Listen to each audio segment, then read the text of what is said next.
Welcome. Bienvenidos. En este evento contaremos con interpretación simultánea. Les rogamos identificar el menú de interpretación ubicado en la parte inferior de su pantalla y seleccionar el idioma que desea escuchar. Puede apagarlo para escuchar al orador original. Puede escribir en chat las preguntas o comentarios que tenga. El moderador dará respuesta en cuanto le sea posible. Si tiene algún detalle técnico, puede escribirle en privado a uno de nuestros técnicos en línea. Queremos que sea una sesión bastante interactiva. Puede dar clic en el icono de reacciones ubicado en la parte inferior y solicitar la palabra levantando la mano, aplaudir, decir que sí o decir que no. Gracias.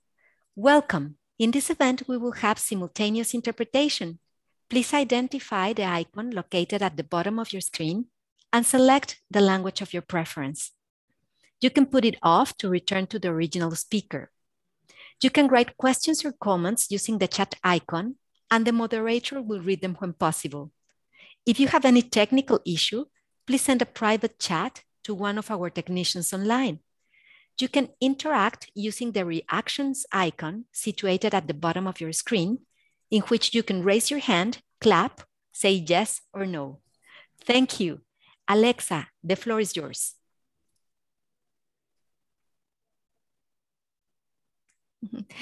Alexa, the floor is yours. Perfecto, buenas tardes a todos.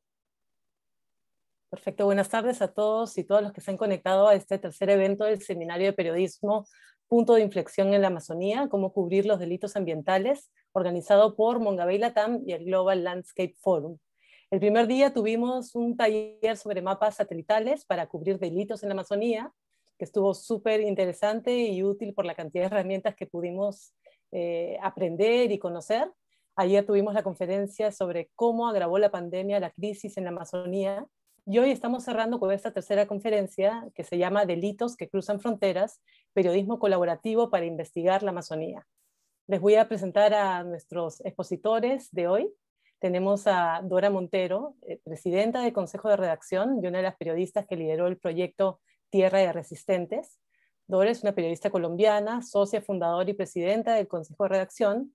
Trabajó como reportera de investigación y jefe de emisión en Noticias RCN. Sus reportajes están enfocados en los conflictos regionales que van desde la corrupción y el narcotráfico hasta el conflicto armado y el medio ambiente. En 3 oportunidades ha recibido el Premio Nacional de Periodismo Simón Bolívar y también ha sido galardonada con los premios Luis Enrique Figueroa, CPB y Excelencia Periodística de la CIP. Desde el Consejo de Redacción ha liderado el proyecto Tierra de Resistentes. También está con nosotros Andrés Bermúdez Liévano, editor del Centro Latinoamericano de Investigación Periodística CLIP, el cual coordinó el especial Madera sin rastro. Andrés es un periodista especializado en temas ambientales, política de drogas, justicia transicional e implementación del Acuerdo de Paz. Es editor y coordinador del Centro Latinoamericano de Investigación Periodística, corresponsal de Justice Info y autor de los libros Los debates de La Habana, la fase exploratoria del proceso de paz y el catálogo de las pequeñas soluciones alternativas para sustituir los cultivos de coca en Colombia. Y finalmente está también con nosotros Stefano Wróblewski del medio independiente brasileño Info Amazonía, uno de los periodistas que lideró el especial Venezuela, el paraíso de los contrabandistas. Stefano es periodista de datos y trabaja como director de Infomazonía y coordinador de geoperiodismo en Earth Journalism Network, un proyecto de Internews. Ha desarrollado especiales como la cartografía de ataques contra indígenas, un mapeo de los indígenas asesinados en los últimos 30 años en Brasil, y Geo, un plugin y tema para WordPress que permite construir mapas interactivos y story maps sin escribir una línea de código. Gracias por eso, Stefano. Coordinó y editó el especial Venezuela, el paraíso de los contrabandistas, que investigó el oro explotado en la Amazonía venezolana que se trafica al resto del mundo. La investigación fue dirigida por Infomazonía y producida en alianza con otros 4 medios de comunicación de diferentes países. Entonces vamos a empezar el evento, mientras vamos a tener unas 3 a 4 rondas de preguntas y les pedimos a todos los asistentes que vayan dejando mientras tanto las preguntas que tienen para nuestros invitados en el chat, o en su debido momento pueden también usar el icono o la reacción de levantar la mano también para darles la palabra. Entonces, como decía al inicio, hoy nos vamos a enfocar en hablar del periodismo colaborativo para entender e investigar la Amazonía. Cuando hablamos de la Amazonía, estamos hablando de un bioma interconectado que va más allá de las fronteras políticas. Es un tema que hemos debatido y conversado muchísimo ayer durante la conferencia de delitos ambientales. Y algunos ejemplos lo hacen evidente, ¿no? Pensaba, por ejemplo, en el narcotráfico en la triple frontera de Brasil, Colombia y Perú, y la deforestación de los bosques para introducir cultivos ilícitos de coca en territorios de las comunidades indígenas, ¿no? Un problema que permea a los 3 países de la cuenca. También tenemos, por ejemplo, la minería ilegal en Cordillera del Cóndor, que afecta a los ríos, localidades fronterizas y territorios indígenas de Perú y Ecuador. Tenemos también el tráfico de madera y de drogas, que son 2 delitos compartidos entre Perú y Colombia en el Putumayo. Y lo mismo ocurre con la minería ilegal, los grupos armados y el contrabando del oro entre Venezuela y Colombia. Entonces hablamos de un ecosistema interconectado y de problemas compartidos. Entonces quería empezar planteándote una pregunta, Dora, en el caso de Tierra de Resistentes. Abordar la violencia contra los líderes ambientales en países de la Amazonía les permitió ver el panorama completo, detectar patrones o problemas en común en la cuenca amazónica, poblaciones más vulnerables. Tierra de Resistentes, buenas tardes primero a ti, Alexa, gracias, y a todos y todas que nos acompañan hasta ahora. Lo primero que quiero decir es que como Tierra de Resistentes es una investigación que abarca 12 países, que se ha hecho, ya completamos 3 años de desarrollo, ha permitido encontrar algunos patrones que hay dentro de los ataques que hay o toda la violencia que se ejerce contra los líderes que defienden temas de medio ambiente, principalmente en los países amazónicos, porque 6 de los 12 países documentados son amazónicos, pero que se repiten también en otros países, como en Centroamérica o, por ejemplo, en Chile o en Argentina, y es el tipo de violencia que se ejerce contra los líderes. Tierra Resistentes tiene en este momento 36 reportajes y documentó con su base de datos 2.460 hechos victimizantes.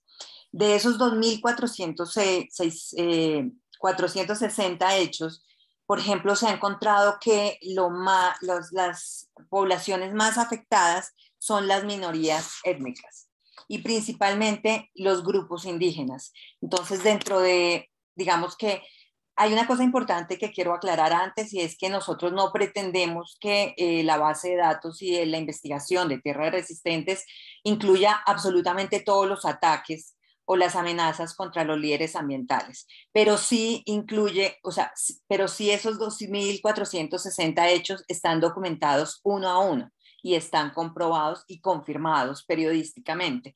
Entonces, de esos hechos, además, inicialmente la base de datos incluía 7 países, que eran, voy a nombrar los 10 en este momento, los 12 en este momento están Argentina, Bolivia, Brasil, Colombia, Chile, Ecuador, Guatemala, Honduras, México, Panamá, Perú y Venezuela. Si no los digo en orden se me olvida alguno. Pero el primer año documentamos 7 países, estaban todos los amazónicos, Luego se unieron tres países más, y el año pasado se unieron Panamá y Chile. Entonces ya completamos 12 países y los patrones se han mantenido. Entonces, por ejemplo, está lo que les decía de como esta salvaguarda que hacen las comunidades indígenas sobre sus tierras ancestrales. El 48.8 de todos los hechos documentados, que son 1.202, se refieren a minorías étnicas, y de esos 947 pertenecen a 160 etnias indígenas. La etnia, aunque no pertenece a la cuenca amazónica, sí es, pues ha sido muy importante, y importante no solo por el hecho que ocurrió alrededor, sino porque ha permitido visibilizar en el continente los ataques contra las poblaciones indígenas, y son los ataques que hubo contra la comunidad lenca, que es a la que pertenecía Berta Cáceres, la lideresa que fue asesinada en Centroamérica. Entonces, digamos que todos estos patrones se han mantenido, y lo segundo es que lo que hemos confirmado, o lo que las estadísticas muestran, es que lo que más defienden es el agua, el agua y el territorio, aunque también hay ataques que provienen, o por lo menos los defensores consideran que el ataque que recibieron pertenece a comunidades como agroindustria, explotaciones petroleras, hidroeléctricas, minería, y en el último informe se detectó un incremento en los ataques que podrían tener relación con narcotraficantes. Yo no sé cómo estoy de tiempo porque no miré cuando comenzamos, pero bueno, básicamente pues quería contarles un poquito eso. Hay otro de los patrones que se detectó y que permitió hacer tres de los reportajes que existen, y es, por ejemplo, que muchos de los ataques que denunciaron los líderes ya habían sido denunciados ante alguna autoridad nacional o incluso organismos internacionales, y a pesar de eso, las amenazas en muchos casos se cumplieron, incluso en casos en que estaban en la Corte Interamericana o en la Comisión Interamericana de Derechos Humanos. Esas amenazas terminaron cumpliéndose, o lo otro que ocurre es que no han sido investigados. Yo creo que una de las mayores deudas que se ve y que se evidencia contra los líderes medioambientales es la de la justicia, porque hay dos cosas que han sido determinantes y que nos sorprendieron cuando iniciamos la investigación.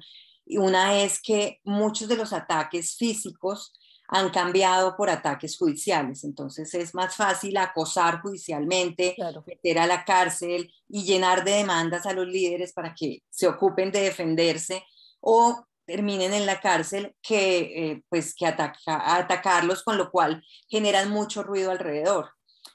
Yo no sé si ustedes se acuerdan, pero después de que asesinaron a Berta, y cuando empezaron las capturas y como todo el escándalo internacional, una de las personas que hablaba, yo lo escuché decir, haciendo los análisis judiciales del caso, decía que si los asesinos hubieran presentido el escándalo y como el boom internacional que iba a causar el asesinato de Berta, hubieran preferido encarcelarla, y eso es lo que está ocurriendo ahora. Y lo segundo es la impunidad en todos estos casos, porque es realmente muy bajo, el porcentaje es mínimo de los casos que han tenido alguna resolución. Entonces yo creo que yo dejo acá ahí vamos avanzando y vamos desarrollando otros temas. Sí, sin duda me parece que el tema de la criminalización y de la impunidad son las dos palabras claves en el tema contra ataques de defensores ambientales, ¿no? Y es crítico en el caso, ¿no? Vinculando un poco la cuenca amazónica, la cantidad de líderes indígenas que están amenazados, criminalizados, hoy presos, o, ¿no es cierto?, o que han sido asesinados. Pero a veces los problemas también empiezan en la Amazonía, se trasladan a otros países de la cuenca, y la cadena nos lleva a otros países fuera del bioma que se benefician de los recursos naturales extraídos, ¿no? Sin que exista la debida trazabilidad y que muchas veces tienen un origen ilegal. Y en tu caso, Andrés, con el especial Madera Sin Rastro, por ejemplo, quería preguntarte, ¿qué descubrieron ustedes tras seguir la ruta de la madera que sale de la Amazonía de Perú?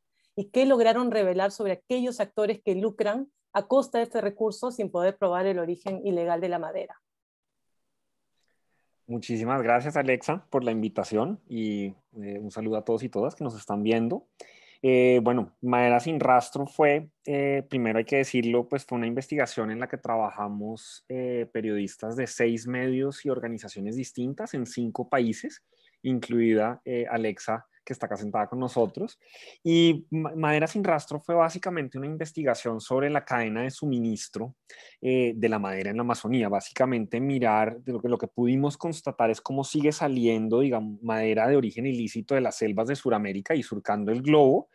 Y lo llamamos cambiando, digamos que cambiaban la corteza porque lo que vimos es que varias empresas muy fuertemente cuestionadas, unas sancionadas, otras en proceso de ser investigadas, seguían vendiendo madera cuyo origen no era claro a, o, digamos, nuevos destinos primero, nuevos aliados a través de nuevas empresas. Es decir, había unas estructuras nuevas que les permitían continuar vendiendo la madera cuyo origen no era del todo claro, a pesar de que sobre ellos pesaban cuestionamientos muy fuertes. En el caso de las 2 empresas peruanas habían sido sancionadas por Estados Unidos después de que se encontró un cargamento muy grande de madera de origen ilegal en un barco, bueno, una historia que fue muy célebre en su momento, el barco del Yacucalpa, que contenía casi que 96% de madera cuyo origen estaba estimado ser ilegal.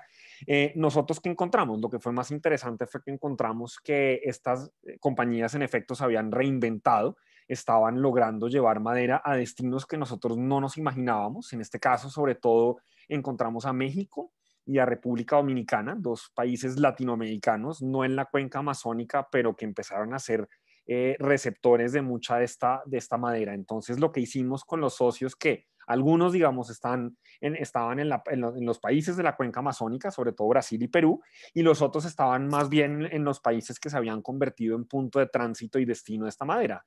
Entonces, por eso fue que la investigación nos juntó a periodistas de Perú y Brasil por un lado, y de República Dominicana y México en el lado final, y también Estados Unidos porque estaba también involucrado en esto. Entonces lo que vimos un poco es que estas empresas se habían dado maneras de realmente cambiar un poco y reorganizar su negocio y bueno, aprovecharse obviamente de paso, aprovechándose que había una muy baja trazabilidad y transparencia en todo el proceso de las autoridades de monitorear y hacer seguimiento a la manera como estaba funcionando este negocio.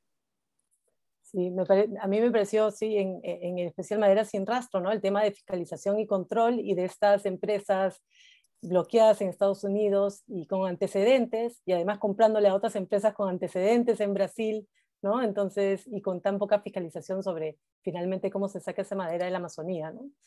Y creo que el caso de Madera sin Rastro tiene un poco la misma lógica en el caso de Venezuela, el paraíso de los contrabandistas, Estéfano, porque no solo se trataba, ¿no?, de explorar la devastación de la minería en la Amazonía de Venezuela, sino también reconstruir las rutas para entender quiénes al final de la cadena se benefician o compran ese oro sucio, ¿no? Y cuál es sobre todo la ruta que se sigue.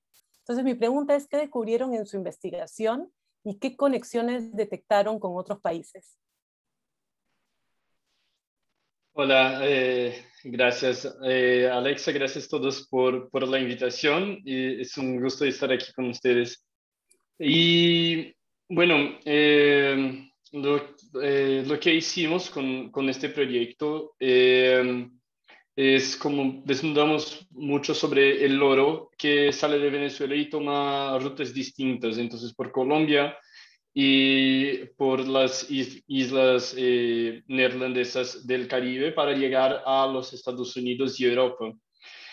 Y de esta manera, este oro solía legalizarse y entrar en la cadena global del oro sin tener como Venezuela como origen. Y así el mineral era comprado por las mismas empresas que después venden a empresas globales como Apple, como IBM, General Motors y otras.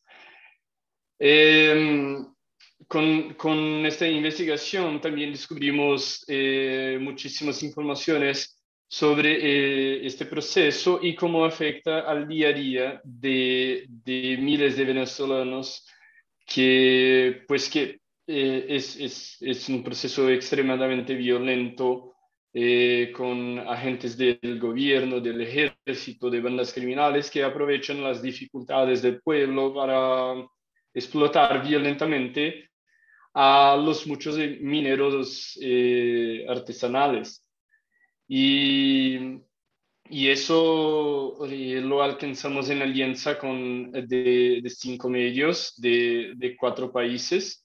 Uno de ellos, después, después hablo de los otros, pero uno de ellos es Correo del Caroní, quien tenemos aquí María Ramírez, que está con nosotros ahí en la audiencia. Y, y, y bien, son entonces 5 medios de 4 países y más de 200 entrevistas hechas, además de análisis de datos. Una cosa que es interesante de resaltar es que esta bonanza del oro en Venezuela es relativamente nueva, pues que a distinto de Brasil o otros países, y tiene mucho más que ver con la crisis del país, no tanto con el precio internacional del oro.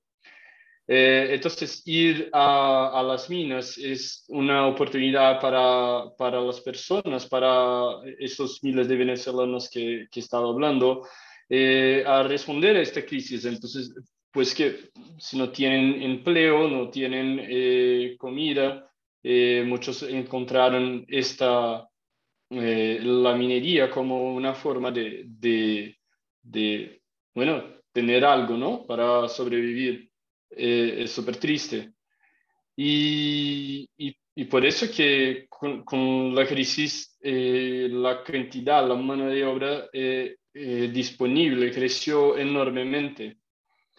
Entonces, un otro tema del especial también que me gusta siempre resaltar es que este tema de oro es cada vez más politizado en Venezuela, sobre todo con las sanciones de los Estados Unidos y siempre los Estados Unidos y la oposición en el país apunta los enemigos estratégicos como compradores del oro venezolano, por ejemplo, entonces Turquía, Irán, los Emiratos Árabes.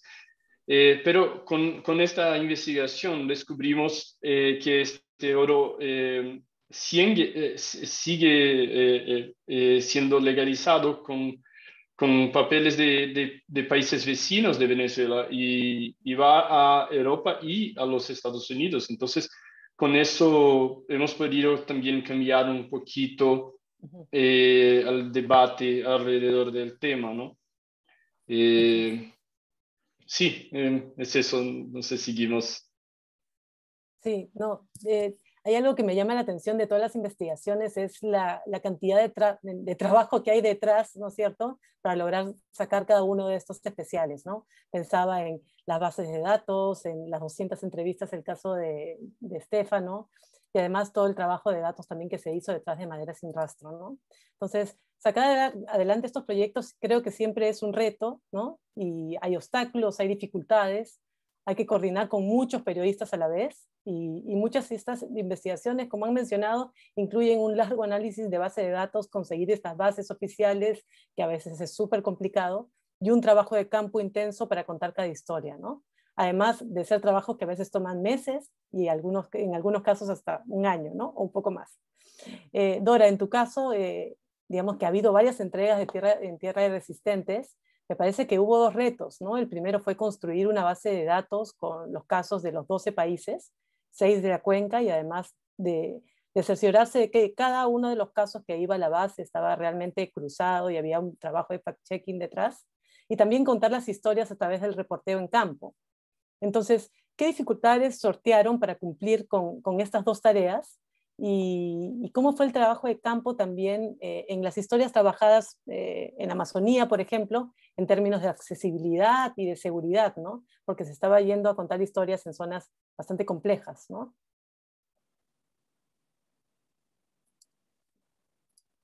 Dora. Ay. Sí, Tierra ya lleva 3 años, o sea, 3 entregas. La primera fue la más grande, que fue de 7 países, donde estuvo toda la cuenca amazónica. Y ahí yo creo que lo más importante es que, digamos, fue la decisión en grupo. O sea, tuvimos una oportunidad, fue todo un privilegio, y fue que pudimos reunirnos en Bogotá, los periodistas que hicimos como toda esa primera parte.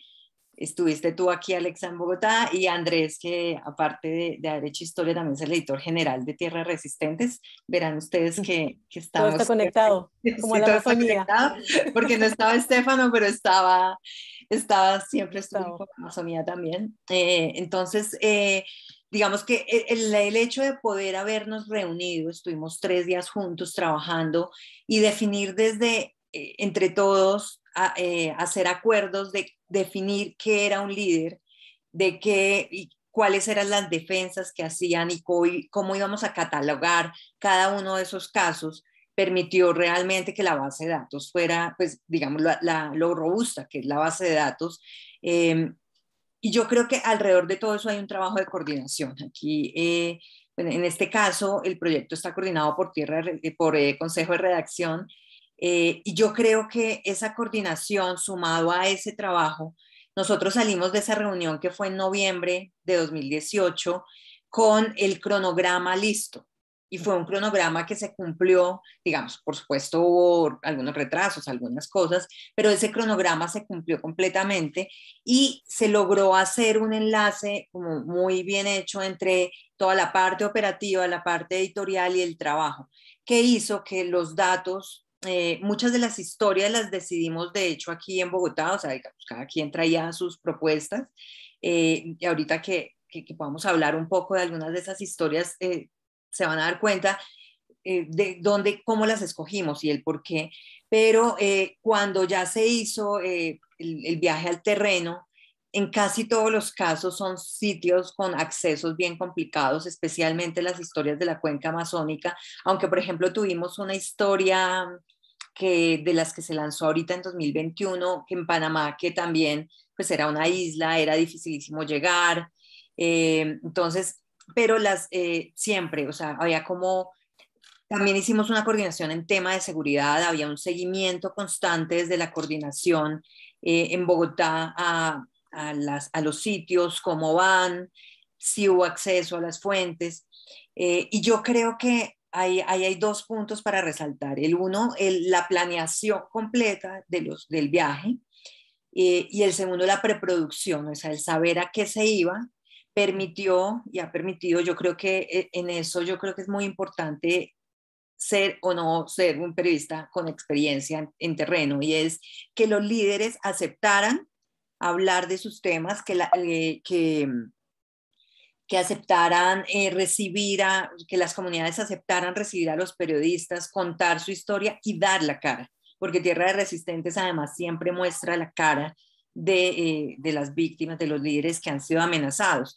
Entonces, así logramos, nosotros siempre decimos que esta investigación, aparte de documentar, sistematizar, diseña todos los casos, además los muestra en terreno, los muestra gráficamente, no son solamente los datos en la base, sino que además los lleva y nos lleva como al terreno y al sitio donde ocurrieron como las cosas. Pero ahí hay 2 cosas que creo que es el reto para cualquier proyecto colaborativo, y es el decidir juntos, el que todas las decisiones se tomen juntos. Eso es un privilegio grandísimo. Y lo segundo, la coordinación que permita cumplir el cronograma, cumplir los pasos, independientemente de la herramienta que se use. Nosotros usamos Drive, el Drive normal de Google, pero en otros casos que se usa Slack, bueno, ahí hay muchísimas herramientas. Independientemente de la herramienta, es hacer pactos y cumplirlos.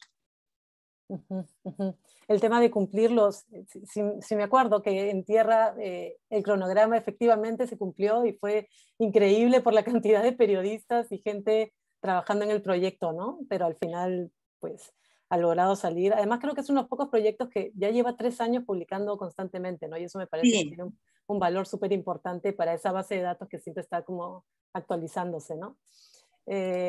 Andrés, en el caso de Madera sin Rastro, ¿cuál fue el punto de partida para la investigación? Recuerdo que hubo un análisis inicial de base de datos bien intenso del equipo de Janina Zenini, ¿no? ¿Nos puedes contar un poco de eso? Sí, pues yo creo que hay como 2 puntos de partida. El primero yo diría como más globalmente sobre los proyectos de investigación es que nos juntamos periodistas y equipos periodísticos que tenían ya una pericia y una experiencia trabajando el tema de las cadenas de suministro y en particular de madera. Digamos, había varios de los equipos que ya habían trabajado el tema perdón, me están diciendo que pusieron en español, que estaban trabajando el tema de madera en los diferentes países. Entonces los equipos de Ojo Público y de Mongababy llevaban un tiempo siguiendo lo que venía pasando con el chihuahuaco en la selva amazónica peruana. El equipo de Agencia Pública en Brasil venía también trabajando mucho tiempo las investigaciones contra madera ilegal en la Amazonía y el de la Operación Arquímedes. Algunos de estos ya habían trabajado en un proyecto anterior que se había llamado Madera Sucia y que había presentado algunos hallazgos sobre la manera como se comporta esta cadena de madera ilegal. La investigación de Madera sin Rastro fue muy interesante porque casi que de alguna manera continuó esas investigaciones, las agarró en un punto justo después y era con la pregunta, bueno, ¿y qué pasa con las empresas que han sido ya pilladas alguna vez cometiendo irregularidades, vendiendo madera cuyo origen no es trazable, que están siendo investigadas, que están siendo sancionadas? ¿Qué pasa con ellas después? ¿Qué pasa con la madera? ¿Están siguiendo digamos, continúan vendiendo, la gente les está pidiendo, las autoridades en ese u otros países les están pidiendo esto? Esa era la pregunta inicial que teníamos. Y la manera como primero la empezamos a resolver fue, dijimos, bueno, miremos la data. Miremos qué nos dicen los datos de las bases de datos de comercio exterior. Eso fue lo que lideraron, digamos, sobre todo el equipo de Janina Zenini en la Universidad de Columbia en Estados Unidos y el Departamento de Datos de CLIP. Y una vez fuimos entendiendo, pues los datos de registros de comercio exterior te mostraban quién había dejado de vender, cuándo, a quién, en qué fecha. Entonces uno empezaba como a armar un poquito el mapa inicial de quiénes eran los actores que estaban ahí y cómo se estaban reconfigurando. Y ya con esa información como de partida, ahí sí ya juntos todos los equipos de todos estos países dijimos, ahora entendamos qué fue lo que pasó, cómo están haciendo estos, y sumando pues obviamente la pericia que ya tenían varios de los equipos, por ejemplo, investigando las guías de transporte de madera a nivel local, que es un tema que los periodistas peruanos en esta investigación habían hecho ya con mucho, digamos, con muy buen tino. Y ahí fue que además pues nos encontramos con esta primera sorpresa que era, no sé, por ejemplo, nuestras hipótesis iniciales planteaban qué tal que se esté vendiendo la madera en Estados Unidos todavía o en Europa.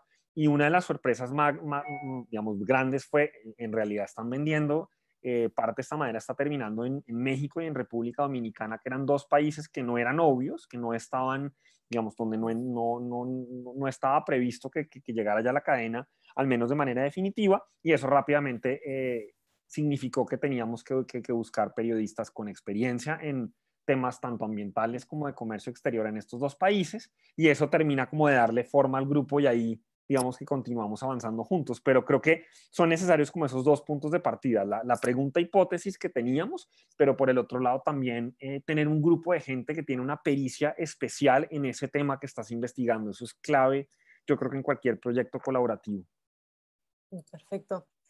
Y Estefano, en tu caso, ¿cuál fue ese trabajo previo de análisis de datos que los ayudó a determinar sobre todo en qué países debían trabajar para reconstruir toda esa ruta que tiene paradas en varios países, ¿no? ¿Qué dificultades tuvieron el tema para enfrentar la cobertura? Porque ustedes hicieron bastante cobertura y trabajo de campo también, ¿no? Sí, pues Infoamazonia, nosotros en Infoamazonia gustamos muchísimo trabajar con datos, está como nuestra sangre trabajar con datos. Pero en lo principal del reportaje fue hecho más bien con muchísimas entrevistas y todo mucho más que los datos. Y ya voy a decir por qué. Pero hicimos este trabajo después que nuestro reportero principal, Bram Evus, ya ya había ido a Venezuela para hacer un otro trabajo antes, también publicado con Infoamazonia, que enfocaba solo la extracción del oro en Venezuela sin tocar en el tema del tráfico internacional. Entonces, con este trabajo que publicamos en 2018, él ya había entrevistado y conocido bastante de la región, de lo que estaba pasando. Y bien, para analizamos sí, datos de exportación, así como documentos aduaneros, y incluso también usamos unos datos que nos enviaron unos expertos, personas que tenían también contactos dentro del gobierno, pues que los datos realmente no están abiertos al público. Los pocos datos que existen en Venezuela no están abiertos al público. Pero sí, lo principal realmente fue haber hecho tantas entrevistas previas a este especial por el otro, el que se llama Explorando el Arco Minero. Y Explorando el Arco Minero fue uno de los primeros grandes trabajos sobre el arco minero, que es este proyecto de minería estatal de Venezuela. Entonces, con eso sabíamos por entrevistas con actores como un ex general del ejército que una ruta importante de tráfico era por el Caribe neerlandés. Y también empezamos a darnos cuenta de las rutas por Colombia. Y bien, como estaba diciendo, los datos en Venezuela casi no existen de manera pública, entonces no hay acceso y también no es solo una cuestión de acceso, es que también mucho del oro sale por rutas de tráfico fuera del control del gobierno, del ejército, que también son, así como mostramos en el reportaje, también son parte del tráfico, también son traficantes. Entonces, con eso no hay rastreo de papel y que es entonces una cosa que nos obligó a tener muchísimo trabajo de campo con entrevistas para entender cómo funcionaban las rutas y con eso nos ayudó a interpretar las estadísticas que sí obtuvimos, como una filtración de datos de Aruba y de Curazao. Entonces, así pudimos cambiar un poquito disculpa, no cambiar, combinar entonces los dos métodos de investigación. Y finalmente me preguntaste sobre los retos Para el para esta trabajo de investigación. campo. Sí, Sí, del trabajo de campo, ¿no? sí, entonces el principal reto fue la seguridad física de los periodistas.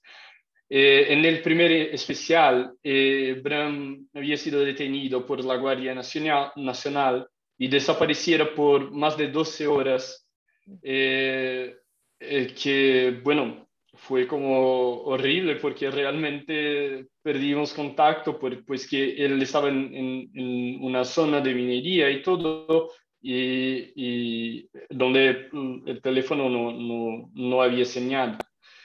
Y y eso, al final todo quedó bien y todo, no pasó nada con su, como no tomó ningún como golpes de nada y todo, pero como, o sea, además de verificar su teléfono y esas cosas todas que son terribles para periodistas, no pasó nada físicamente a Bren. Pero eso reforzó a nosotros la necesidad también de trabajar con medios, periodistas y productores más locales, o sea, que no eran solamente de Venezuela en general, pero de los territorios atingidos. Y también tener varias providencias para rastrear a los periodistas cuando salían al campo. Entonces, siempre, por ejemplo, una cosita sencilla que adoptamos a todo el trabajo era tener como un check-in cada unas horas para saber si todos estaban bien. Entonces, cuando salía del campo, avísanos, y si no nos avisa, ahí vamos a activar la red de contactos que ya sabían que estábamos haciendo esa investigación y todo para tomar una acción. Felizmente en este caso nada de grave pasó y bien, pero sí era la principal preocupación que teníamos para hacer esta investigación. Sí, yo me acuerdo cuando vimos, creo que todos, la alerta de lo que pasó con Bram, y era un estrés, creo que para todos los periodistas, ¿no? Que cubrimos en general la Amazonía, ¿no? Y felizmente no pasó nada, pero sí es una cobertura complicada. Siempre que pienso en el arco minero, pienso que es un lugar como una jungla donde es tan complicado entrar y también salir, ¿no? Eh, Quería hablar también un poco de la parte y del proceso editorial. Dora, siempre que pienso en Tierra de Resistentes, pues pienso en la cantidad de reportajes que se hicieron, ¿no? Entonces, me preguntaba cómo había sido ese proceso de edición de todos los textos y también el trabajo de fact-checking, ¿no? De los textos, pero también de la base de datos, ¿no? ¿Cómo hicieron para estar seguros de toda esa información, de esa cantidad de información que se estaba publicando? Y yo siempre pienso en Andrés, que es el editor general de Tierra y todo el trabajo que tiene en cada entrega. Pero bueno, no, bueno, hablaba yo de los acuerdos, ¿no? Entonces, desde que hicimos aquella primera reunión hubo acuerdos sobre, aunque cada equipo en cada país era autónomo sobre cómo definía un líder, quedaron unos parámetros específicos sobre la definición de líder.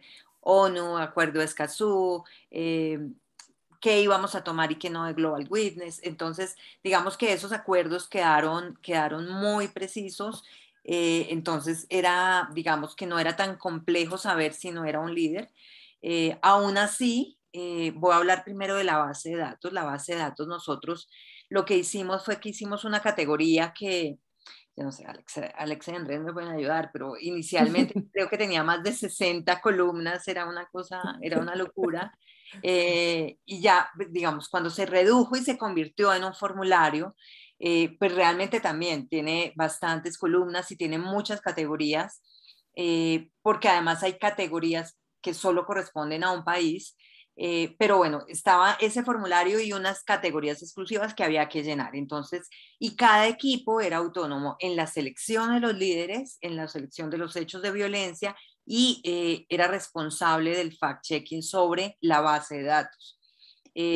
Pero esa base de datos igual, después de salir del formulario que crearon, pues, que creó parte del equipo, entraba a una revisión uno a uno pues, a la limpieza normal que hay que hacerle a la base de datos para después compilarlo pues digamos, gráficamente, y ya hacerlo, pues digamos, volverlo datos precisos para la investigación, de donde sabemos, de donde logramos hacer el análisis que permite concluir lo de las comunidades indígenas, el agua y todo este tipo de datos. Y también están los reportajes, o sea, aparte de esta base de datos, en este momento Tierra tiene 36 reportajes. De esos 12 12 o 13 corresponden a la Amazonía. Y Ujú. hubo, digamos que varias características también por las que se seleccionan, y es, primero, tienen que pertenecer a la base de datos, tienen que corresponder a todo lo que dice la base de datos y a los parámetros y a las categorías que se establecieron, pero hay algunas cosas que primaron, sobre todo en las primeras historias. Uno, por ejemplo, el símbolo o lo que representaba dentro de cada país esa historia. Entonces, por ejemplo, la historia en Ecuador de El rostro de la resistencia se llama, que es la historia de Patricia Gualinga. Ella es una lideresa que realmente es el rostro de esa lucha de los líderes en defensa de su territorio y del medio ambiente, y de la persecución. Ella ha luchado contra las petroleras. Y también ha habido otras que hablan un poco de como esos patrones que finalmente también nos muestra, o sea, que se encuentran entre los reportajes y la base de datos, como por ejemplo el caso de, yo creo que el caso de Perú, que es en la frontera colombo-peruana, que habla de lo que están sufriendo los ticuna a partir del acecho, digamos, del narcotráfico, o la historia de Brasil, que se llama Cercados por el Progreso, y efectivamente están cercados por la deforestación, que son las comunidades de Rondonia, que además, después de que salió el artículo y vinieron esas grandes quemas y los grandes incendios en toda la Amazonía, y eran estos indígenas de las plumas muy altas que se volvieron como el símbolo pues, cuando se hablaba de los incendios y de las comunidades sobrevivientes un poco. Entonces, y de eso se había hablado también en Brasil, que lo había hecho Infamazonía. Y lo que hemos hecho posteriormente es intentar extraer la historia de las bases de datos. Entonces, la base de datos nos muestra, por ejemplo, la impunidad, nos muestra la deuda de la justicia, nos muestra, no sé, que hay unas comunidades donde las mujeres son quienes lideran la resistencia, como una que salió publicada de las gobernadoras de la comunidad Siona en el Putumayo colombiano. Entonces, digamos que hay diferentes matices que nos terminan llevando a las historias, o diferentes características que hacen que la historia realmente sea, ¿por qué de estas 120 vamos a escoger esta? Entonces es cuando muchas de estas cosas digamos, se cumplen. Y sobre todo esto del rostro, los líderes dando su cara, haciendo como su manifestación de resistencia, siempre ha sido muy importante para nosotros. Y ya en el proceso editorial, entonces estaba todo el primer acompañamiento, o sea, el acompañamiento es desde el primer momento de la selección de la historia hasta, digamos, esto lleva mínimo 2 revisiones editoriales, algunas 3 editores trabajando en las historias. Y en algunos casos hay fact-checking, revisión legal, de hecho, pues para evitar que haya, hubo un especial que sacamos hace poco del Acuerdo de Escazú cuando entró en vigencia, que tuvo toda revisión legal para evitar pues, que quienes se oponen al Acuerdo de Escazú de pronto tomaran alguna medida contra el reportaje. Pero digamos que sí, hay ese proceso y es que las notas van y vuelven, ¿no? Entonces viene el reportaje, es como una primera entrega, como muy en borrador, aunque son historias ya consolidadas, vienen muy en borrador una vez que se llega de terreno, y van y vuelven al menos 3 veces. Y lo último que tienen es también revisión de texto completo. O sea que el proceso editorial es bastante grande, pero está, digamos, está organizado en el al viaje y al reporteo en terreno, y luego ya el trabajo sobre el texto y los datos. Eso final, perfecto. Muy difícil en Brasil, por ejemplo, lo de la base de datos, Sí, por la cantidad de casos. Uh-huh. Claro, sí. Andrés, y en el caso de Madera sin Rastro, algo que me pareció súper retador fue, por ejemplo, la construcción del texto principal, ¿no? Que es un texto colaborativo de principio a fin, con periodistas aportando datos, cifras, testimonios, ¿no? Para elaborar esa entrega final, que era liderada por María Teresa también. Entonces, ¿qué fue lo más complicado de este proceso, pero también las ventajas de esta forma de trabajo? Y también, ¿cómo fue ese proceso de fact-checking y edición de textos? Y también de fact-checking legal, ¿no? Sí, digamos, yo diría, Alexa, que fue difícil, fue sin duda difícil porque fue un texto hecho a muchas, muchas manos. Yo diría que lo que tiene bonito el trabajo, la investigación colaborativa, es que normalmente cada uno de nosotros está parado en, digamos, nuestro mundo tiene 3 centímetros cuadrados y es difícil ver lo que está fuera de tus 3 centímetros cuadrados de mundo. La belleza de las investigaciones transfronterizas y colaborativas es que te permiten con la información que aporta cada uno unir los puntos. Y solamente cuando tienes los puntos aportados por, digamos, por toda esta gente distinta, ahí es cuando ves como el dibujo grande, ¿no? Un poco como con ese juego de niños que uno tenía. El secreto está, digamos, en que no somos machos y no somos muchos. Pero en algunas de las historias, yo diría, digamos, algunos de los problemas que estás investigando, creo que Tierra Resistentes de alguna manera muestra eso. Lo que puedes ver con la suma de todos los periodistas es la dimensión, la magnitud de un problema tan grave como la violencia contra los defensores ambientales. En una historia como Madera sin rastro, que es sobre una cadena de suministro, lo que te ayuda a esto es a entender cómo se comporta toda esa cadena. Entonces, en esta historia, digamos, sobre una cadena de suministro, entendimos que en este caso puntual, pues no funcionaba tener una historia de que, no sé, explica, por ejemplo, cómo llega la madera a México, otra que explica cómo sale la madera de Perú, otra cómo sale de Brasil, otra cómo llega a Dominicana. Entendimos que lo que había que contar era cómo funciona ese sistema, cómo es posible, digamos, que estos actores estén reinventando todo el tiempo, que estén configurando nuevas alianzas comerciales, encuentran nuevos socios, cambian de nombre de empresa o constituyen otra, y que en últimas la madera pues sigue fluyendo. Entonces, eso sin embargo exige construir un texto a varias manos, exige una disciplina, digamos, muy particular. Nosotros creo que la logramos, nos ayudaron en algunos casos unas herramientas puntuales, incluyendo la vecindad, que es una plataforma encriptada que diseñó Clippy para sus investigaciones transfronterizas, donde tienes como todos los documentos y las herramientas de suite de documentos, desde Drive, Word, Excel, etcétera, y un sistema como de presentación con cierta frecuencia de memos, en donde cada uno, digamos, va aportando sus hallazgos y vamos entendiendo en cuál de las historias es que va ese pedazo de información y lo vamos, ¿no?, puliendo como casi que como orfebres, esculpiendo a varias manos.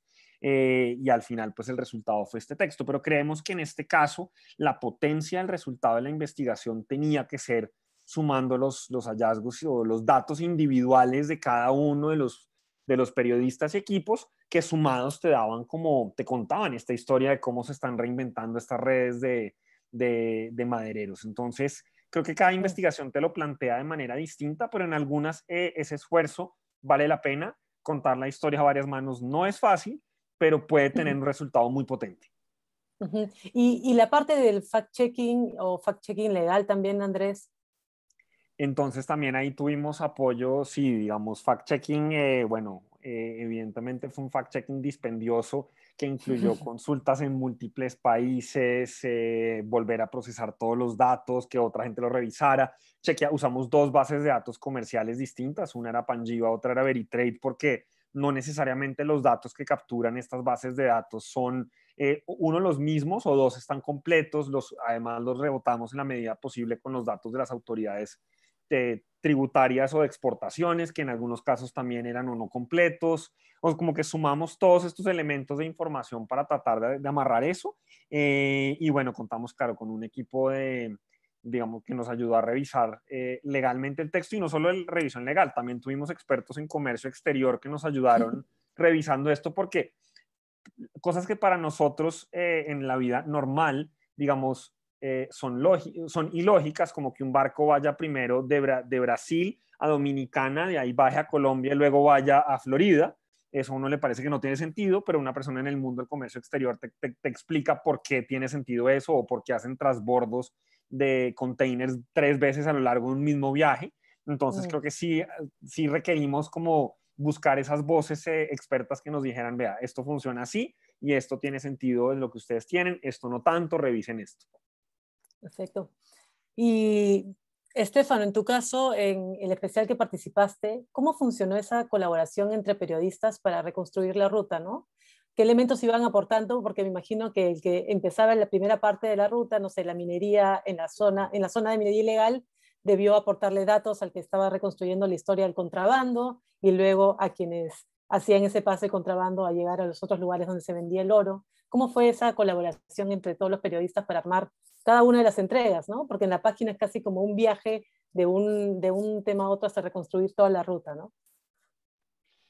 Sí, bien, bien, ustedes saben bien cómo es difícil coordinar todo ese trabajo y tantos medios distintos que trabajan de formas distintas y todo, pero al final, como estaban diciendo Andrés y Dora, también al final el resultado es súper rico porque alcanzamos y logramos alcanzar públicos más distintos y grandes de que y también una investigación, por supuesto, también que no conseguiríamos hacer nosotros mismos, solamente nosotros, solamente Infoamazonia. Entonces es súper rico. Pero entonces, ¿cómo hicimos las conexiones? Hablé bastante aquí de Bram porque Bram vos también, además de reportear, también fue nuestro investigador en jefe y garantizó también que todas las partes, todos los involucrados tenían conocimiento de todas las piezas del rompecabezas mientras la investigación seguía. Entonces, como un ejemplo, como una anécdota, así que cuando empezaba la parte con Miami Herald, por ejemplo, que investigó el oro, así que llegaba a los Estados Unidos.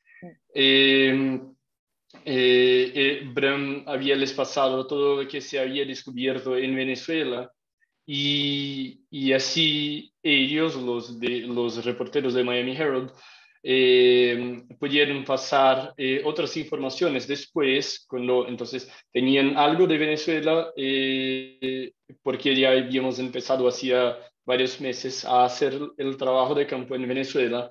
Entonces teníamos muchas informaciones, pasamos a ellos de los Estados Unidos y ellos nos aportaron con más informaciones que tenían en aquella punta, en la llegada, en el destino del oro. Entonces ellos pasaban para los periodistas que estaban en Venezuela, que terminaban por saber para dónde ir o para dónde seguir con la investigación. Y eso fue un trabajo mucho de reuniones y compartir documentos. Realmente no tenía como hay una plataforma aquí que vamos a resolver todo el problema y todo, no, es como si pudiéramos, no sé, utilizar algo como Trello, como Notion o Asana, no sé, pero realmente al final es más bien como más importante que tener una herramienta súper increíble y todo, es tener una buena comunicación y eso es lo que Bren nos ayudaba a hacer también como investigador en jefe. Y bien, sobre el trabajo en alianza que nos ayudó muchísimo y que fue, como estaba diciendo, crucial para hacer esta investigación. Entendemos que trabajar de esta forma con medios de Venezuela, en el caso Correo del Caroní, como mencioné, y Runrunes, que son de la región afectada, con medios del mercado consumidor. En nuestro caso era Miami Herald de los Estados Unidos y de Correspondent de Holanda. Nos ayudó a llegar a una red de fuentes bastante diversa que permitió, como estaba diciendo, conectar las puntas del tráfico, ¿no? Y bien, sin eso realmente no sería posible hacer el proyecto. Una cosita más que gustaría decir sobre eso es que me gusta que pudimos hacer este proyecto y escribir de una forma bastante narrativa. Y eso porque realmente estuvimos en esto, en todos esos lugares. Entonces viajamos al campo, estuvimos en las minas, las rutas del contrabando del Caribe, la refinería en Bélgica, en los Estados Unidos hablamos con compradores involucrados. Entonces, realmente hablar con todos esos actores, conocer cómo se ven, cómo viven, los lugares a donde ocurren sus hechos, realmente nos ayudaron a entender profundamente cómo funciona y no simplificar el problema, ¿no? Cómo se podría ocurrir si no tuviéramos la oportunidad de viajar y intentar hacer todo remotamente. Y así también pudimos hablar con las cabezas de los malos del cuento, ¿no? Que el traficante, el minero, que nos ayuda también a entender sus perspectivas y hacer un trabajo más objetivo de reportería. Entonces es eso, es que me da bastante orgullo siempre hacer ese tipo de trabajo en alianza y veo como con mucha alegría oír todo eso de Dora y de Andrés, porque realmente, no sé, me parece que no hay otra forma, ¿no? No hay una forma mejor de hacer que no este tipo de alianza entre varios medios, varios países, varios equipos. Es simplemente increíble.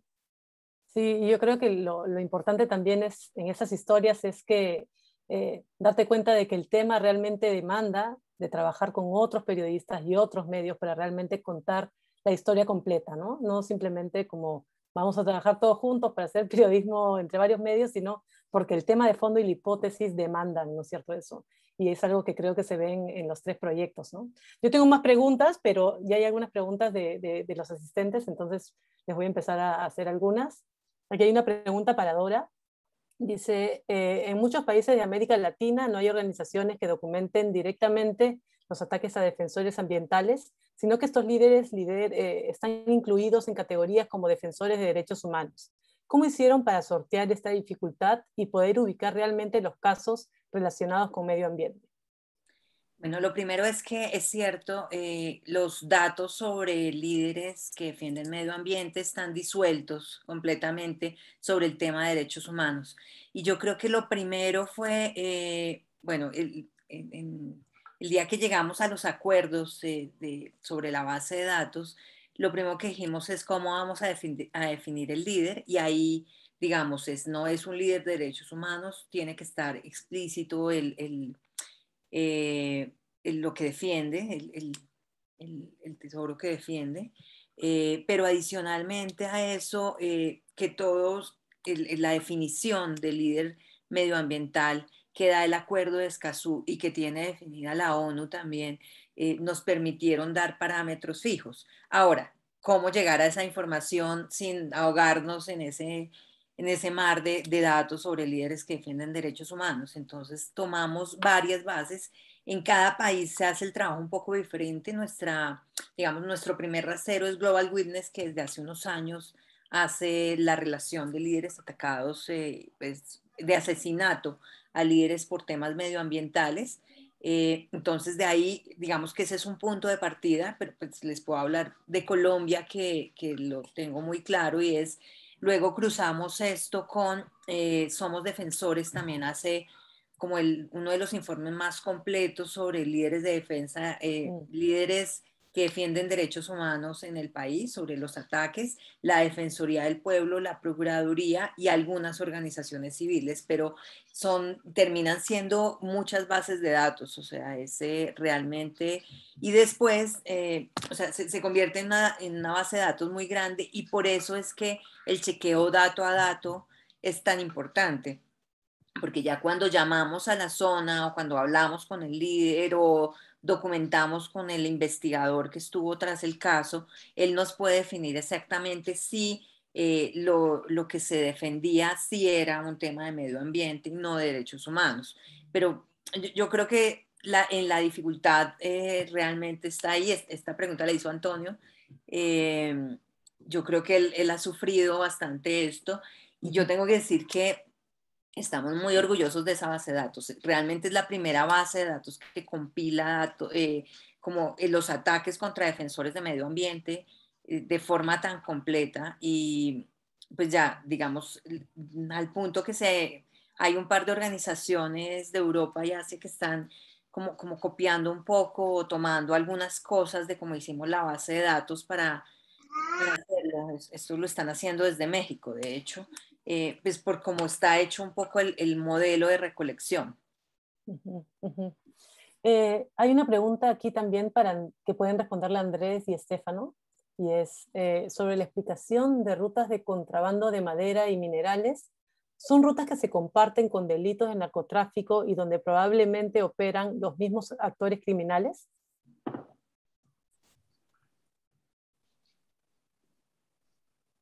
Andrés. Sí.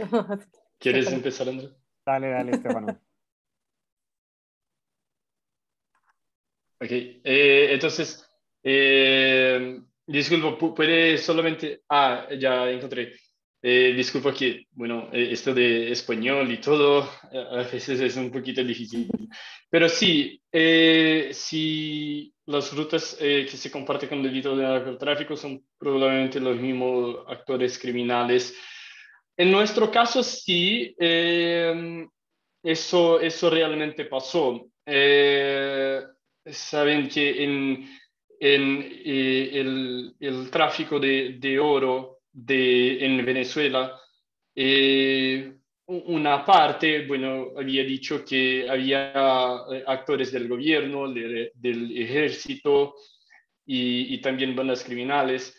Y hay tipos distintos de bandas criminales en Venezuela. Seguramente que María Ramírez, quien está con nosotros aquí y trabajó en este proyecto, puede hablar mejor y corregirme si hablo algo errado, pero en Venezuela hay los diferentes bandas criminales, y algunas de ellas están conectadas también con los narcotraficantes que salieron de Colombia, ¿no? Entonces, en Colombia, las FARC, bien, hay unas partes del grupo que no estaba contente con el proceso de paz. También hay el ELN, que bien nunca se hizo, bueno, tardó bastante para empezar conversaciones con el gobierno y todo, y muchos no estaban interesados en tener conversaciones de este tipo. Entonces muchos de estos salieron de Colombia y encontraron un buen sitio para seguir con sus actividades en Venezuela. Entonces sí, creo que las actividades de una forma, si se conectan, y algunas veces sí son los mismos actores, pero como digo, ni siempre es, pues que también ahí, en el caso de Venezuela, se involucra también actores del gobierno y del ejército. Entonces, no solo, ¿sí? Es complejo. Yo añadiría muy cortico que creo que a veces también conviven las dos dinámicas, no necesariamente son las mismas. Nosotros también, pues una de las cosas que nos llamó la atención cuando fuimos a hablar con uno digamos, de los líderes de una de estas empresas que exporta madera y que en el pasado ha sido sancionada por tener madera ilegal dentro de su cadena de suministro, se quejaba un poco de que periodistas se centraran en un negocio que decía él era muy chiquito, muy mísero, muy de subsistencia, cuando al mismo tiempo, que también es cierto, digamos, hay grupos de narcotráfico que están haciendo estragos en la región amazónica, como por ejemplo lo muestra esa investigación en tierras resistentes que citaba Dora y que realizó Alexa en el trapecio amazónico, pero son actividades criminales que también pueden coexistir. Perfecto. Y Tenemos a alguien que quiere hacer una pregunta, Deini Menjivar. La podemos poner en pantalla para que Deini pueda hacer su pregunta. Claro, Denji puede prender su cámara, por favor. Hola. Sí, hola Deini, ¿cómo estás? Hola. Muchas gracias por este espacio. Yo soy de Honduras y pues me tomo un poco del sentimiento cuando Dora pues comentó el caso de la verdad totalmente pues ahora, como periodistas de la región centroamericana, Perdón, Deimi, que le interrumpa porque no la escuchamos muy bien, ya que tenemos interpretación. Ojalá pudiera acercarse más al micrófono. Ok, soy de Honduras. ¿Ahora se me escuchan? Sí, Un poco cortado, mejor. le avisamos. Gracias. Ok, le comentaba que cuando Dora explicó el caso de Cáceres fue un poco conmovedor porque es un acto de injusticia e impunidad todavía en lo que consulta que era que pueden recomendar a los periodistas de la región centroamericana más en cuanto a la cobertura de delitos ambientales cuando nos han cohibido, cuando ya estamos siendo amenazados por dar cobertura a este tipo de situaciones. En Honduras, es muy escaso el periodismo ambiental. Por ejemplo, yo tuve un inconveniente por cubrir un delito ambiental hace 2 semanas. Entonces, no sé de quiénes ustedes nosotros en la región central podemos delitos ambientales. Deini, no te escuchamos tan bien, pero me pareció entender, ¿no? Sé que eres de Honduras, estabas mencionando el caso de Berta Cáceres, y lo que te gustaría saber es algunos consejos sobre cómo cubrir delitos ambientales en un país tan complicado como Honduras, ¿no? Sí, así es. Dora, ¿tú quieres darle algún...? Pues, Honduras tiene la cifra pues, dentro de la base de datos de tierras resistentes. Honduras tiene la mayor cantidad de comunidades étnicas, comunidades indígenas atacadas o violentadas. Entonces, digamos que ese puede ser un punto de partida, o sea, es buscar dónde están los casos, cuáles son los recursos que se defienden. Y yo creo que lo principal es acercarse a los líderes, acercarse a quienes están haciendo esta defensa, a quienes están siendo atacados para lograr que tengan confianza en ti, o confianza en el periodista en general, y que noten además que uno más o menos conoce el tema. Yo creo que ese es el mejor punto de partida porque desde ahí se puede realmente explorar una investigación. No sé, no se escuchó muy bien, pero dijiste que tuviste algunos problemas. Y sí, pues si matan a los líderes, pues generalmente es posible que amenacen a los periodistas que quieren hablar también sobre estos recursos naturales que están siendo explotados o mal explotados. Tengo que decir que en tierras resistentes hasta hoy no ha ocurrido ningún problema de seguridad para los periodistas, pero yo creo que esto es porque se hace una planeación. Bueno, también hay suerte, pero también yo creo que se hace una planeación con suficiente tiempo y muy coordinada con los líderes, que al final ellos, cuando uno llega al territorio, cuando uno llega al terreno, los líderes lo reciben a uno, pero además están dando la vida por uno, o sea, están respaldándolo y lo que pase, o sea, ellos lo cuidan a uno. Entonces, hacer esa coordinación y como todo ese trabajo previo, es mejor tomarse un tiempo antes de llegar, pero que cuando uno esté, realmente sea perfectamente coordinado con las comunidades, que las comunidades sepan que uno va a ir, a qué va a ir, y así, pues ellos se la juegan por uno y uno también se la puede jugar por ellos perfectamente. Yo creo que ese es un muy buen punto de partida, además de todos los conceptos, por supuesto, teóricos sobre la defensa medioambiental. Gracias, Dora, y gracias, Deini, por tu pregunta. Tenemos algunas otras preguntas en el chat. Nos preguntan sobre si se ha hecho seguimiento, se ha hecho seguimiento de las investigaciones publicadas tiempo después, ¿no? En caso afirmativo, ¿qué resultados se han obtenido? alguno de ustedes. De repente, Estefano, recuerdo que hubo primero la primera entrega con Bram, ¿no es cierto? Y luego deciden hacer esta segunda parte de Venezuela. Entonces, ¿por qué deciden hacer seguimiento de esta investigación? Bien, porque, bueno, hay varias razones de hacer de esta forma. Primero que, bueno, una de ellas es financiera. Entonces, teníamos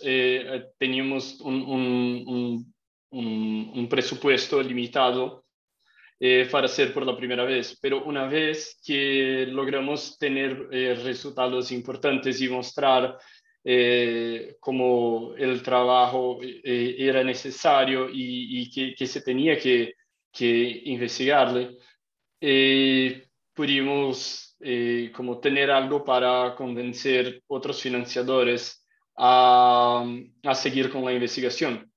Y además porque, bien, con el tema vimos que realmente tenía muchas otras preguntas que hacer y mismo que tuviéramos la posibilidad financiera de hacer en un especial y hablar algo del tráfico internacional, nos pareció que no sería tan interesante poner tantos temas en un solo especial, en un solo trabajo. Entonces era mejor tomar más tiempo para investigar ese tema y tener otros parceros, otros socios en ese trabajo. Pues que, bueno, en el primer trabajo empezamos solamente información y correo del Caroní, pero después buscamos otros socios para hacer investigaciones que realmente se trataba muchísimo más de que solo hablar de lo que estaba pasando en la zona, ¿no? Entonces, pero bien, lo interesante es que con todo este conocimiento que se fue acumulado por años, porque son años para se descubrir tantas cosas y tener acceso a las informaciones, a las personas y todo, eh, con eso se puede seguir y la misma equipo puede seguir con temas relacionados. Entonces, el año pasado, por ejemplo, publicamos otro especial con otros aliados sobre el tráfico de mercurio, que es justo algo muchísimo usado en la minería del oro. Y sobre el mercurio en Venezuela y en otros países, en Brasil y Guyana. Entonces, Guyana, ¿no?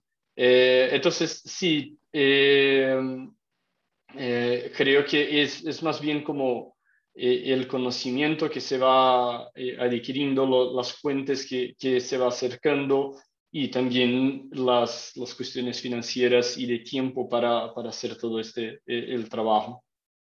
Sí, yo solo quería agregar que definitivamente en los 3 proyectos hay esta cosa del seguimiento de una historia, ¿no? En el caso de minería que mencionaba Estefano, pero en el caso de tierras resistentes también, y sobre todo considerando el último informe de Global Witness, que solo nos dicen que el problema sigue creciendo, entonces uno como que siente la responsabilidad de que es un tema que no se puede abandonar, ¿no? Y en el caso de Andrés, el decir, ok, se ha cubierto hasta este punto, y nos hacemos la pregunta, ¿qué pasó después, no? Que creo que es una pregunta muy válida para muchas investigaciones, ¿no? Para que no queden, o temas que no se han cerrado y que hay que continuarlos, ¿no?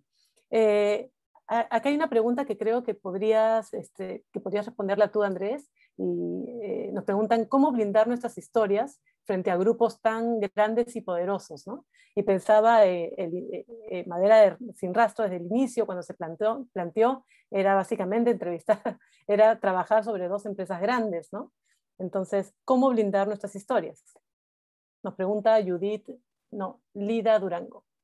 Pues yo creo que realmente es estar seguros que estás, una vez más, revisar tu proceso de reportería y, digamos, editorial para asegurarte que lo básico en términos del proceso periodístico está fundamentalmente bien, hacer tu revisión, digamos, tu trabajo de fact-checking. La revisión legal ayuda mucho. Nosotros hemos tenido la fortuna de contar con una organización colombiana pro bono que se llama El 20, que ayuda a periodistas que están haciendo, digamos, investigaciones complejas a hacer esa debida diligencia legal. Creo que sobre todo realmente es el proceso de reportería, digamos, más manos también, digamos, bien manejadas te pueden ayudar a robustecer la información y a que no te tropieces, que es algo que puede pasar cuando estás solo. A veces, claro, manejar más gente es difícil, pero en realidad cuando todos están pendientes de asegurar que la reportería es correcta, que la manera como estás hilando los hechos es correcta, eso es lo que te va a blindar si lo piensas en términos de un poco de seguridad jurídica. Es el proceso periodístico, o sea, yo creo que es el básico. O sea, estas son investigaciones grandes, complejas y de larga duración y de mucha gente, pero en últimas el proceso periodístico es el mismo. Y tienes un poco que asegurarte que no te saltas ninguna de esas etapas que son fundamentales.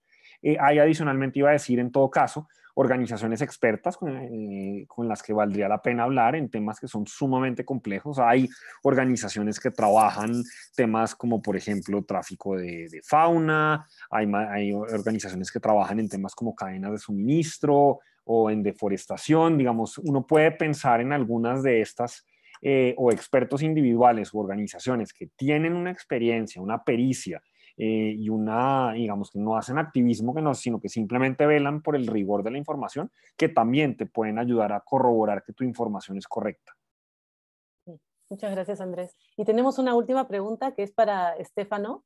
Estefano, nos preguntan, ¿cómo hicieron para acercarse a los traficantes y cómo lograron que quisieran hablar con ustedes? Es de Michelle Carrer. Sí. Pienso que había dicho que tuvimos más de 200 personas entrevistadas.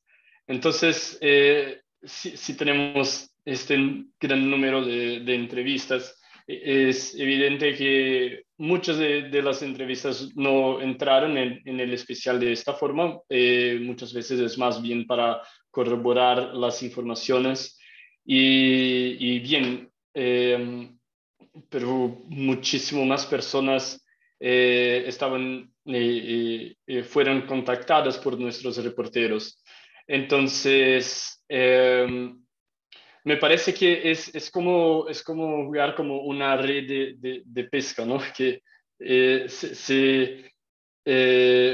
algunas entrevistas, algunas personas que acercamos van a estar interesadas en hablar. Pero bien, eso es un puntito bastante, hablando de manera bastante sencilla, pero me parece que más importante que eso, que hacer un montón de entrevistas y todo, es también trabajar con reporteros locales. Entonces, uno de los reporteros que trabajamos, estábamos como hacía realmente unas semanas intentando confirmar una información específica y no lográbamos, como no lográbamos hacer la conexión, como sabíamos del punto de partida, sabíamos del final, pero ¿qué estaba pasando en el medio? No era posible descubrir. Y así que acercamos a este periodista, Alejimiro Montiel, que trabaja en la zona de frontera de Venezuela con Colombia, más al norte del país. Y bien, él sacó la información como en unos días. ¿Y cómo hizo eso? Que preguntamos bien, ¿cómo? Estábamos atrás de eso hacía muchísimo tiempo. Y él había dicho, es que esta persona había estudiado con ella cuando estaba en el colegio, esta otra es como mi vecina y todo. Entonces, claro que cuando hablamos de los reporteros locales, muchas veces apuntamos que los riesgos que tienen justo por eso, porque si conocen a todos, entonces también son muchísimo más vulnerables, porque al final no van a regresar no sé, a Bogotá, no van a regresar a Caracas, están ahí y van a quedar ahí. Entonces, sí, hay un riesgo, pero también es súper buenísimo porque tienen un contacto orgánico con estas personas y así hace más fácil hacer los contactos, ¿no? Porque, bien, las personas van a confiar en él simplemente porque, bien, ya las conoce hace muchísimo tiempo. Entonces es eso. Lo que quiero decir es que es súper importante valorar este trabajo de los reporteros locales cuando hacemos este tipo de alianza. A nosotros intentamos mucho hacer eso en Infoamazonia, pero claro que sabemos que no es fácil, ¿no? Porque esos temas también no son temas fáciles, no son temas que las personas trabajan mucho localmente porque bueno, son como temas de nicho, ¿no? Pero sí, es importante, si puedes trabajar con ellos, es crucial y pueden mejorar muchísimo la información. Sí, a mí también me parece crucial el trabajo con periodistas en regiones, ¿no? Realmente lo que pueden aportar es súper importante para una investigación. Y tengo que cerrar, pero solo hay una pregunta chiquita que te pido que la respondas brevemente, Dora, que es de Nelfi Fernández, y no quiero dejar a Nelfi sin que le respondas, y es, ¿qué impacto consideras que ha tenido este trabajo para frenar de alguna manera los ataques en contra de los defensores? ¿De qué manera, no? El proyecto. Ok, yo no hablaría de impacto para reducir los ataques, pero sí al menos para visibilizarlos y para ponerlos un poco en la agenda. Yo creo que, por ejemplo, con Escazú entramos en un momento que era coyuntural, en el que muchos gobiernos pues, de América Latina se han negado a suscribir el acuerdo, pero sobre todo yo me acuerdo mucho de las palabras de Francia Márquez el día que hicimos el lanzamiento. Ella estuvo en Bogotá y ella decía que finalmente si lograba la confianza en nosotros y los periodistas, podíamos convertirnos en la voz de ellos, en megáfonos para lo que ellos dicen. Yo creo que estamos haciendo parte de nuestro papel y estamos cumpliendo nuestra responsabilidad. Hasta donde se reducen los ataques, yo no podría decirlo, y por el contrario han aumentado. Entonces, y no creo que tenga relación el trabajo o no, el trabajo que hacemos o no hacemos los periodistas. Digamos, ya sabemos anticipadamente que la pandemia agravó mucho la situación de los líderes porque los dejó solos en un momento crítico. Entonces, prevemos que los resultados de las próximas investigaciones o las próximas indagaciones de datos van a ser bien complejas. Pero entonces, si evaluáramos por reducción de violencia, pues no. Pero yo creo que visibilizarlos, convertirnos en su voz, eso sí lo hemos hecho, eso sí lo hemos logrado y pues digamos, ahí yo creo que hacemos un trabajo grande. Perfecto, muchas gracias, Dora. Entonces, este es, bueno, el último evento de este seminario de periodismo. Solo quiero avisar que la próxima semana, para los que se suscribieron a este evento, vamos a anunciar quiénes son las dos personas o las dos historias que vamos a financiar y darle acompañamiento editorial desde Mongabay Latam. Y quiero darle el paso a Kelly, que quiere darnos un anuncio, me dice que es súper bueno para todos los periodistas latinoamericanos, sobre el Global Landscape Forum. Entonces, Kelly, dinos, por favor. Gracias, Alexa. Bueno, gracias a todos, a Dora, a Estefano, a Andrés y bueno, a todos los participantes también que nos acompañaron hoy durante estas tres sesiones, ayer y hoy, del seminario de periodismo. Les cuento que les compartí unos vínculos en la conversación para que se unan a nosotros en la conferencia la próxima semana, del 21 al 23 de septiembre, para seguir viendo más temas sobre la Amazonía con expertos locales, globales, muchas personas de la Amazonía, líderes presentes en este seminario, y podrán acceder al pase de prensa.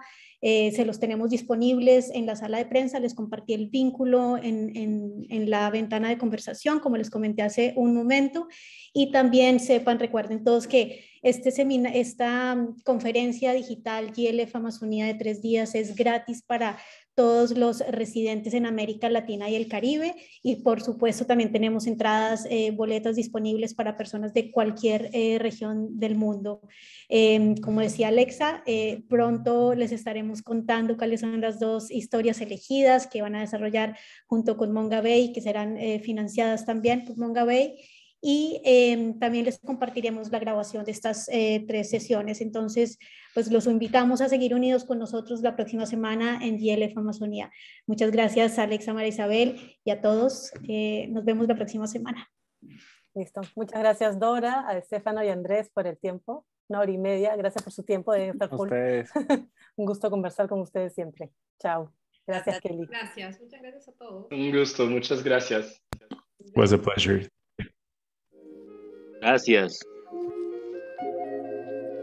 Gracias. Bye.